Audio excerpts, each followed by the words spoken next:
High, তোমরা সবাই কেমন আছো? তোমাদের সঙ্গে একটা কথা শেয়ার করছি। কিছুদিন আগে আমার একবার মিসক্যারেজ হয়, তখন একজন ভদ্রমহিলা আমাকে বলেছিল যে দেখ কেমন লাগে আমার পিছনে লাগার ফল। তো তার সঙ্গে আমি এখন কথাও বলি, সবই হয়, কিন্তু আমার কোনো পার্সোনাল ব্যাপারে, কোনো ভালো ব্যাপারে তাকে আমি ইনভলভ করতে পারছি না। আমার ইগো চলে আসছে। তো এই ইগো থেকে বেরোনোর যদি কোনো রাস্তা থাকে তোমরা প্লিজ আমাকে একটু বলো।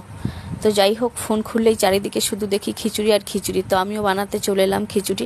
তো রেসিপি দিয়ে এই ভুল করব না, কারণ কম বেশি সবাই খিচুড়ি বানাতে জানো। আমি কি করে আমার মতন করে বানালাম, তাই তোমাদের সঙ্গে একটু শেয়ার করলাম। একটা কন্টেন্ট তৈরি করতে হবে। তো যাই হোক, সব সবজিগুলো একটু ভেজে দিয়েছি। আমার সবজি দিয়ে খিচুড়ি খেতে ভালো লাগে। আমার না নিজের হাতের খিচুড়ি ভালো লাগে না, যেটা অনুষ্ঠান বাড়ি খিচুড়িটা দেয় সেটা খেতে খুব ভালো লাগে।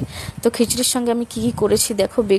পটল ভেজেছি, বেগুনি করেছি, আর চাটনি করেছি, আর ফুলকপির পকোড়া করেছি। আর বেগুনিগুলো খাওয়ার সময় গরম গরম ভেজেছিলাম। তো দুপুরের খিচুড়িটা জমে গেছিলো। তো যাই হোক, টাটা, পরে আবার দেখা হবে।